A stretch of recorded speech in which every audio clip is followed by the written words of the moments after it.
Hi, yeah, Steve, thank you so much for asking me to come read in a graveyard. Coolest place I've ever read, so thank you for that. And thanks for opening the space for us. So it's incredible. It's amazing. Hopefully we don't get accidentally possessed or something, which maybe would be better than the life I'm living right now. As Steve said, I do have a book coming out. The majority of these poems will be in that collection. However, I did just encounter heartbreak, so I have a lot of heartbreak poems, and those are really new. And you might be able to tell how raw they are because they're very new, and I'm really pissed off. Okay. You can hear me okay? Okay, sorry. I just can't hear me okay. All right. This is called Self-Portrait Lake. How many ways can a woman cut through water? Sleek, straight line, moving water to one side and the other. Sometimes just walking the shore, picking up 1 foot at a time, her feet turn into stones that must be skipped. The woman might wake in the morning, fog still looming. She will put her face on the face of the lake. She whispers to the water, her breath parting only a tiny amount. She taps the lake with her fingertips. She slides through the sun-veined lake body, dappled, a pony on a hill, but as I just said, in the water. This woman might float on the very top, breasts small buoys as warmth presses down on her slight face. Her jawline is stark but feminine. Sink. Sink is a thing she will do to make the water move. On this lake, the woman notices each mayfly skating on the skin, their wings paper sails. This woman's heartbreak turns the water solid. She moves it with sadness. But in her joy, this woman dangles her legs off Denny's boat. We, reader and woman, are in Tennessee watching sunfish skim the surface. Denny tosses his head back to laugh, and the woman also smiles. A small parable about a father. My father was born blonde in late December. Just a few years later, let's say 16, still blonde, stupidly beautiful, he discovered whiskey, the tawny skin of a tender lover. He never had a chance, really. From his turmoil, every single country ballad balled up and fell from his broad back. How many ways can a man die before he just dies on a June night? Listen, what I'm saying here is, my father died, drunk, divorced, and alone in a house fire the summer I turned 16. And if that doesn't come straight from the mountain of despair, what exactly does?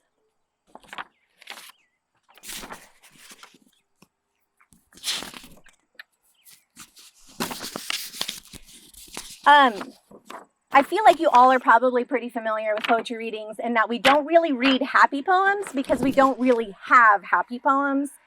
I have a few that I peppered in to just not walk out of here with concrete blocks on our shoulders.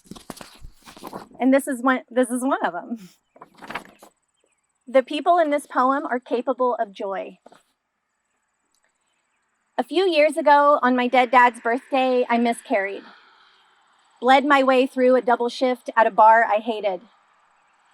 A few days before, my therapist told me that out of the worst circumstances, good things can exist. She had her daughter alone. A few months later, my psychic said my dad didn't want me to have this baby. She also said that the world was mine. Movement was in my future. I do move. Every day, with wind and whimsy of life, simple happinesses like my lover's thumbnail, the shrill call of a starling, how the man in Picasso's painting has given up. Yes, even surrender. Even surrender makes me move. I don't have a baby. I do have these legs that take me up and down stairs, a small apartment with books, running water, a bed, and a cat who curls next to me when I'm sad. I have a yellow flower my neighbor left on my doorstep and a favorite pen. I have all these things, and occasionally waves of joy.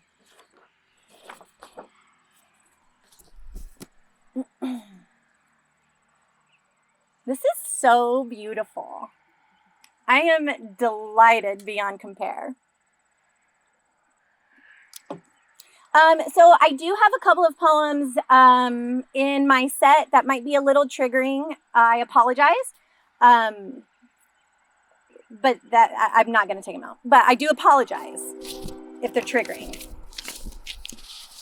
This poem is called Pregnancy Litany in Ellipses. And this is after the poet Harriet Mullen, where she would write a sentence and then she would take away with just ellipses kind of the meat of the sentence. So the consumer of the poem is left filling in the blanks. So the cadence of this poem is very different. And she's amazing. It's called Sleeping with a Dictionary if you're interested in reading a really good collection. Pregnancy Litany in Ellipses. One small woman can only keep track of blood in. Turn the lights on when each heartbeat keeps. Replenish your. Let the night lay heavy on. Put your finger in the. Inspect toilet paper for. Count the blood clots when. Set your alarm for every. Try not to stand up to. There will be blood on and under. Count seconds between the pain of. Your vagina will be tender, but make sure you. It's acceptable to overreact when. Don't refer to the thing as a. How much can a girl. Emptying a uterus will only. Of course, people will ask, but. Miscarriage is a hard word too. Pregnancy litany after the miscarriage. I do a couple of writing residencies a year, and one of them was in Tennessee. I do a lot in Tennessee for some reason, but one of them was on this Firefly Farms where I had to feed the goats and collect the eggs, and it was like the most amazing week of my life. I'm like, look, I'm a farmer, and I really wish I was. But while I was there was a very young woman there. She was like 19. And we stayed up late talking one night, and my miscarriage came up, and that's who the young artist is in this piece. So she makes an appearance.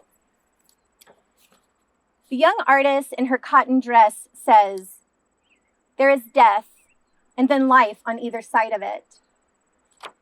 She does not know the palm-sized blood clot sliding from between my legs, or the mad moment of loneliness in every empty room, or my witness, the mute moon, silver thread of a thing, or the sickle cat curled at my feet, while the bowl to catch the sacrifice is a toilet.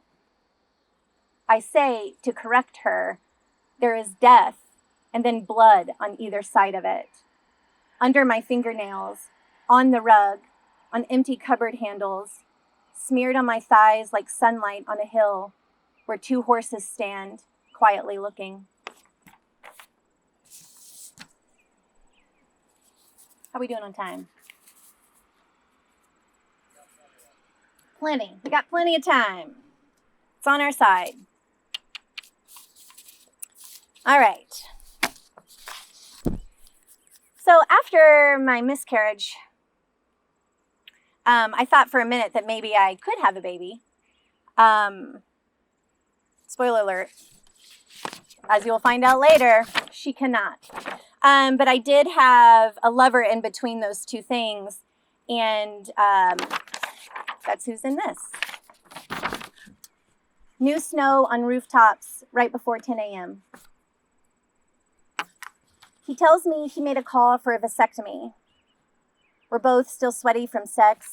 What can I say to this? A dumb dove of disbelief caught in my throat, and all I can ask is, why now? He doesn't know 2 nights ago I found a specialist who might open my lame womb to life. He doesn't know that the beak of hope has pinched my skin and I'm still bleeding from it. He apologizes. I'm sorry, I don't want more children. Do you want a baby? As if it's a math equation to figure. If X is a past miscarriage and Y is a recent divorce, can you solve for longing? Yes, I think. Her hair is a silk robe, and her thumbnails are birdseed, and her mouth is a perfect moon, and her mother a small statue erected to forgotten rivers. It's your body, I say, as I nest next to his ribs. Settle in the movement of breathing, relaxing into the notion of us, for however long, just us.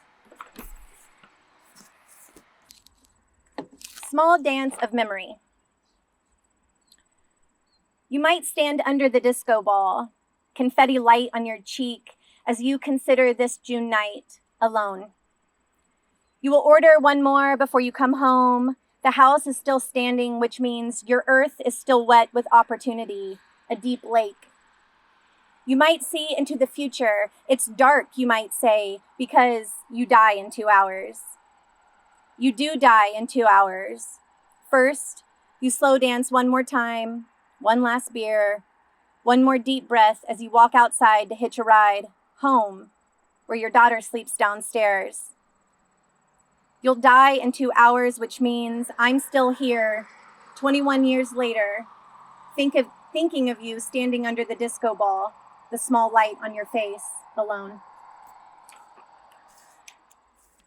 Okay, this one's pretty new.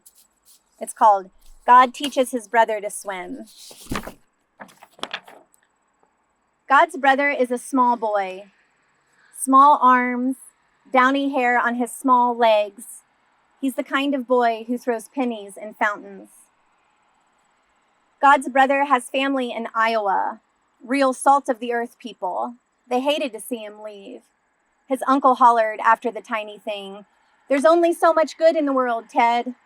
God's brother's name is Ted. Ted didn't hear his uncle, only a chorus of crickets as he stepped into the evening of his departure. God is a jealous brother, as you might assume.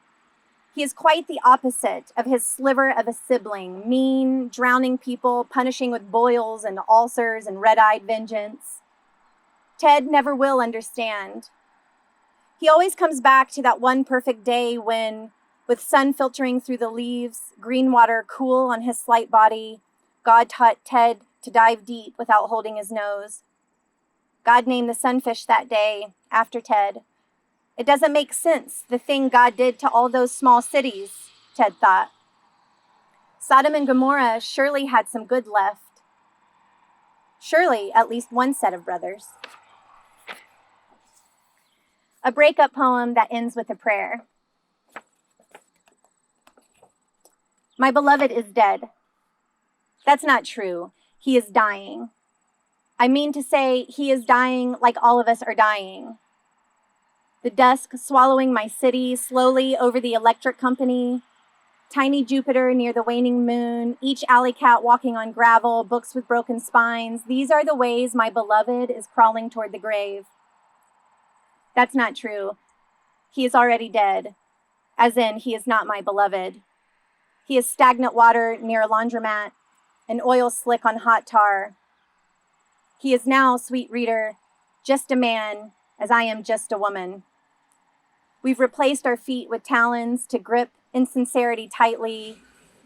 Our hands are now white flags, our tongues dried bark. Whoever you are, dear reader, know that my finale is a pinpoint on the spine of a snake. Yes, reader, I am a skyscraper of sad, and woe is me. Woe is actually me as I move my rug to the floor to pray. One last plea to a fake God: send a boat, send a bird, send boils to blind the man who walked out. I'll give you his name later if you want to look him up and cyberbully him.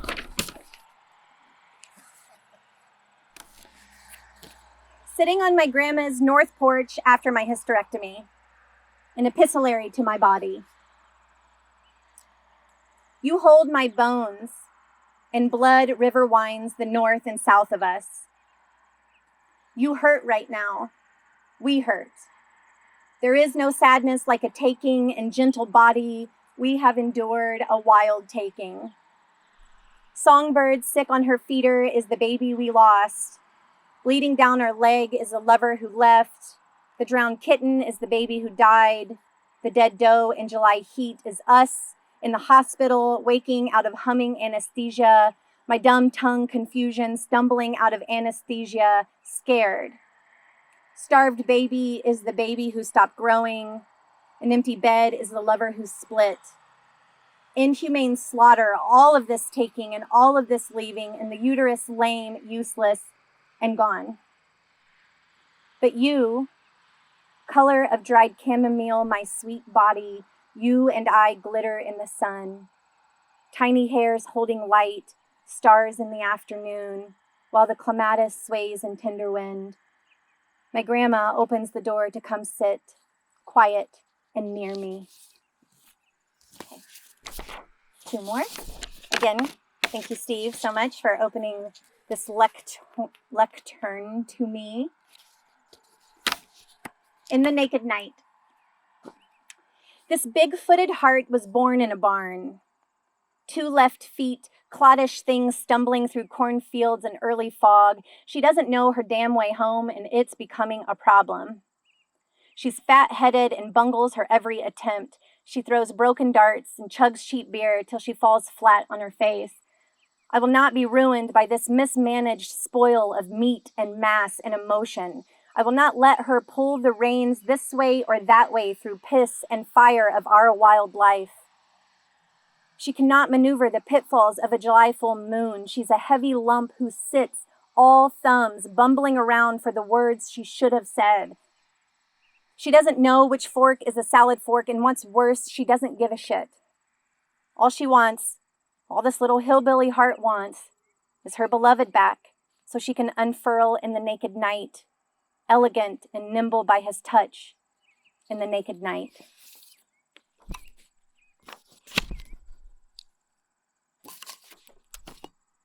And then I'll end with a poem called God Myth. God is just a man in a rented suit, holding the earth by her ears, Mr. Magician and his tender rabbit. Can you disprove this? Please, I'm begging you. Convince me we aren't all a farce in the hand of a trickster. Let one small woman plead to the bringer of lightning strikes on our behalf. Let her show some skin to get to the very bottom of it. Rumor has it this woman can speak many languages. Illusion is her first tongue, so she can stand in the space between God and people. We are, after all, only bones and blood moved about by electricity. This, if anything, should mean something. Please, I'm begging you, let it mean something. Thank you.